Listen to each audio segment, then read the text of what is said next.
Hello, scholars! My name is Dr. Kara Stillen, and the goal of this channel is to make academic subjects easier to understand. In the last video, we covered President Kennedy, his assassination, and the beginning of the war in Vietnam. In this video, we're going to cover President Richard Nixon, Watergate, President Gerald Ford, and President Jimmy Carter. We've got a lot to get to, so let's jump in. We left off in the last video talking about President Nixon's win against Hubert Humphrey in the 1968 presidential election. Nixon was good at staying away from controversy at the beginning of his term. Instead of having the federal government step in on issues, he often passed these issues on to state and local authorities. When conflicts over desegregation arose, he pushed them to the court system so he wouldn't have to take a stand on the issue. As inflation grew because of the Vietnam War, the economy began to suffer. Nixon reacted by reducing government spending, and it was disastrous. Inflation continued to grow, and unemployment hit 6% by the end of 1970. Democrats call this economic policy Nixonomics and watched the value of the dollar plummet. The number of imports continued to increase while the number of exports continued to decrease. The Secretary of the Treasury carried out a devaluation of the American dollar and placed a 10% surtax on all imports, which greatly helped to put an end to the recession. When it came to the war in Vietnam, President Nixon had a three-part plan. The first part of the plan was to slowly begin withdrawing troops from southern Vietnam. The second part of the plan was to train southern Vietnamese soldiers in combat so they could fight against the Viet Cong themselves.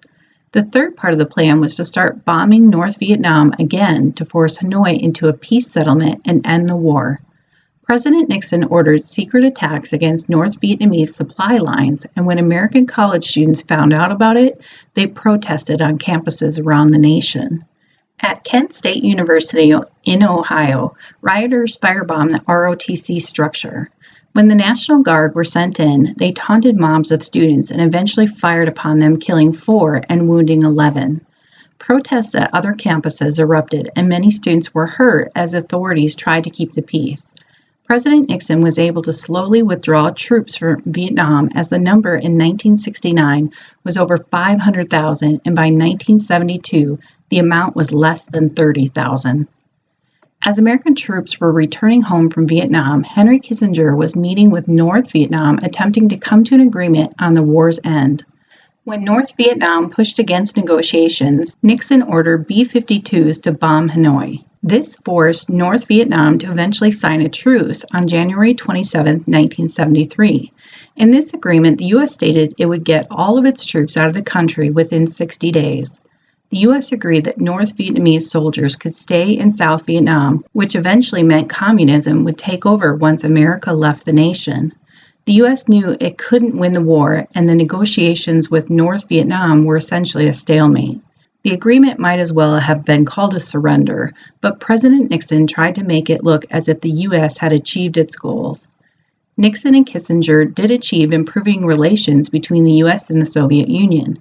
Nixon's goal was to achieve detente, which was a relaxation of the tension that existed between the Soviet Union and the U.S. In February of 1972, President Nixon made huge waves when he boarded Air Force One with a TV crew and reporters and took off to China to meet with its communist leaders. There had been 20 years of hostility between the U.S. and China, and President Nixon was able to establish an American liaison to Beijing. President Nixon knew that the Soviet Union distrusted China, and it didn't make matters better because they shared a 2,000-mile border between them. The Soviet Union reached out after the U.S. finished talks with China and wanted an arms control pact, essentially building the Strategic Arms Limitation Talks, SALT. President Nixon also traveled to Russia in 1972 and signed documents to help control the nuclear arms race. As the presidential election of 1972 grew close, President Nixon became very concerned he may not win. He was running against Democratic candidate Senator George McGovern. President Nixon and his committee for the re-election of the presidential campaign hatched a plan that would later get him into trouble, where he would be pushed to resign by his own political party. In the summer of 1972, on June 17th, a security guard was doing the rounds in the Watergate complex of Washington, D.C., in the offices of the Democratic National Committee, and he noticed that the doors had been taped open. This was the second time the security guard had noticed this strange phenomena and decided to call the police. It was the middle of the night, and the police caught 5 burglars stealing important documents and wiretapping phones in the DNC. When they were searched by police, officers found the phone number to the White House on one of the individuals. The leader of the group ended up being James McCord, who used to work for the CIA. The presidential press secretary, Ron Ziegler, addressed the nation quite quickly, claiming there was no White House involvement in the act. Later, it was found that President Nixon had quite a bit of paranoia and mistrust toward his own staff and had wiretapped the telephones of the White House reporters and certain aides. A large part of the phone tapping came from the fact that the Pentagon Papers, secret documents about the Vietnam War, were leaked to the New York Times by Daniel Ellsberg. The public discovered through these papers that Eisenhower had economically aided the resistance against the communist Viet Minh. After the leak, former FBI agent G. Gordon Liddy and veteran CIA agent E. Howard Hunt broke into Daniel Ellsberg's psychiatric office to see if they could find any damaging information against Ellsberg. They were not successful. President Nixon then appointed Attorney General John Mitchell as the head of his re-election committee and provided funding for men that could help get him the information that he wanted. It was unknown whether or not President Nixon knew about the DNC break-in, but when he attempted to cover up the evidence, this is when he definitely committed a crime. In about a week after the break-in, President Nixon attempted to block the Watergate investigation, stating there were national security concerns. Nixon put John Dean in charge, who was able to cover up Nixon's involvement up until a certain point. 2 of the men involved in the incident, Liddy and Hunt, refused to implicate President Nixon or anyone else in the administration and went to prison because of it. James McCord was the first person to break his silence on what really took place. McCord confessed that he had received money from the White House for his silence and was promised a pardon.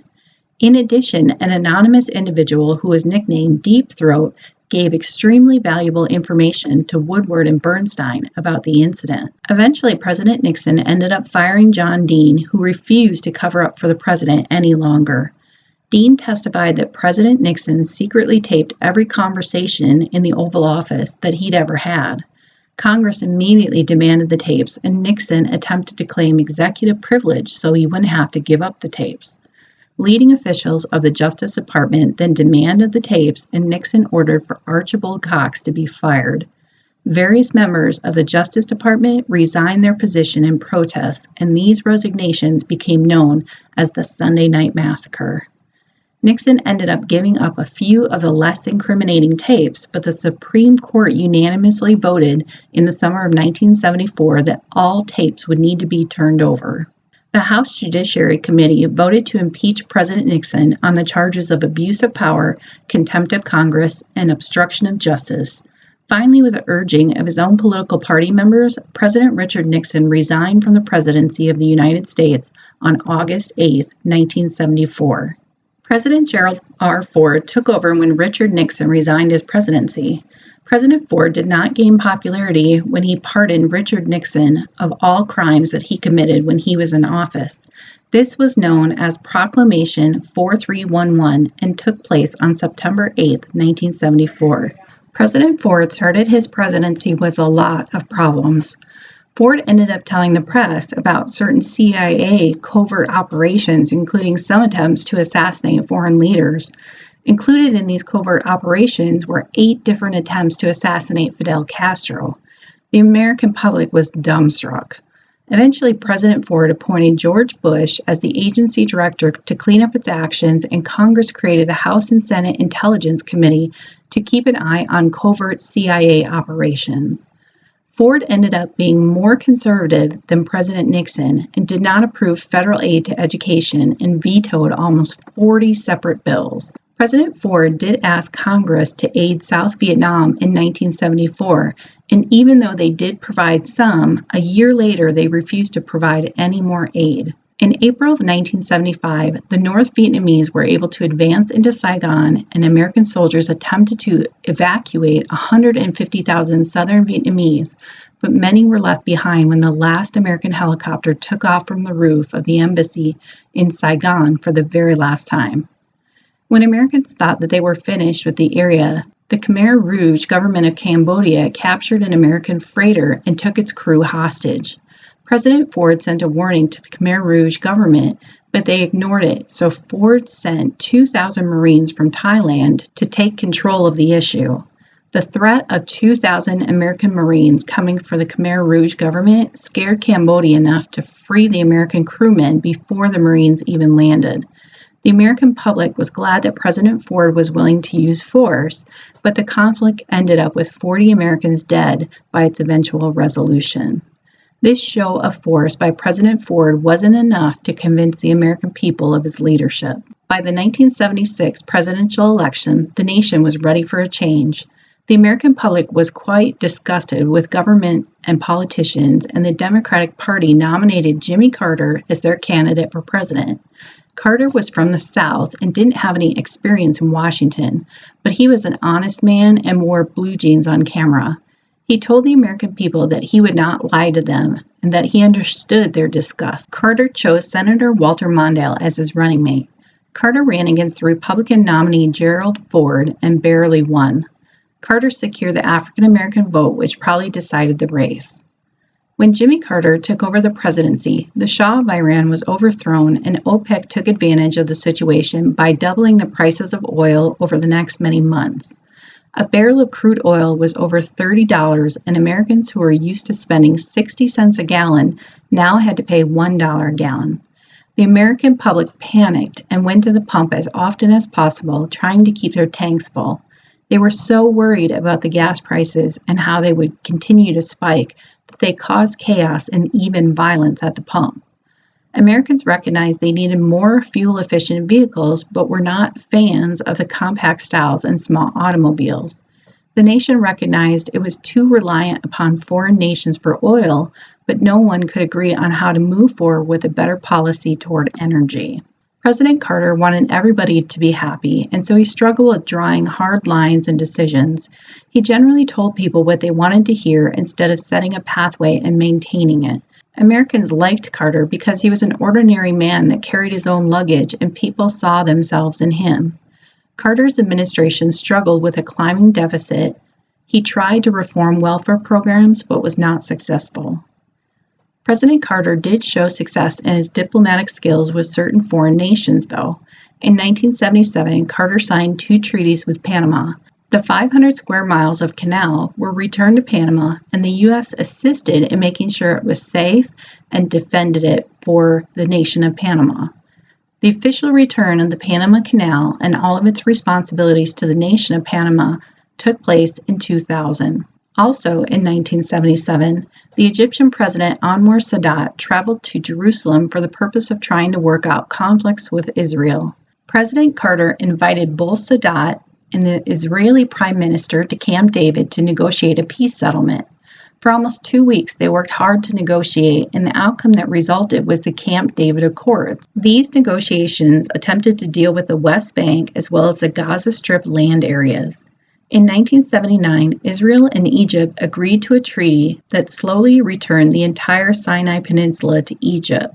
The settlement didn't address the Palestinian Liberation Organization, PLO, or Russia, and because of this, those Arab nations that were excluded aligned more closely with the Soviet Union. When the Iranian Revolution took place in 1979, this ended the negotiated settlements of Camp David. As described earlier, the alignment with the Shah allowed agreements concerning oil and somewhat stable prices. When the Ayatollah Khomeini led a revolt against the Shah, this desperately changed things. Many Iranians didn't approve of the modernization of the nation and wanted to restore more fundamental aspects of Islam, even though the U.S. didn't want to see this. When Khomeini came out of exile and returned to power in Iran, President Carter allowed the Shah to come to the U.S. for medical treatments. The Iranian people saw this as an extreme slap in the face to their nation, and angry Iranians seized the U.S. Embassy and took 53 American hostages.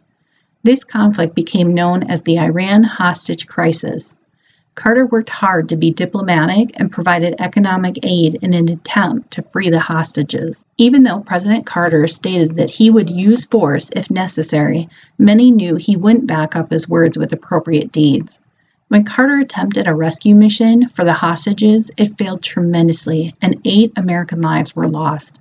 The mission had to be aborted. The whole crisis made America look weak, and Americans lost their faith in Jimmy Carter. This resulted in a loss by President Jimmy Carter against Republican candidate Ronald Reagan.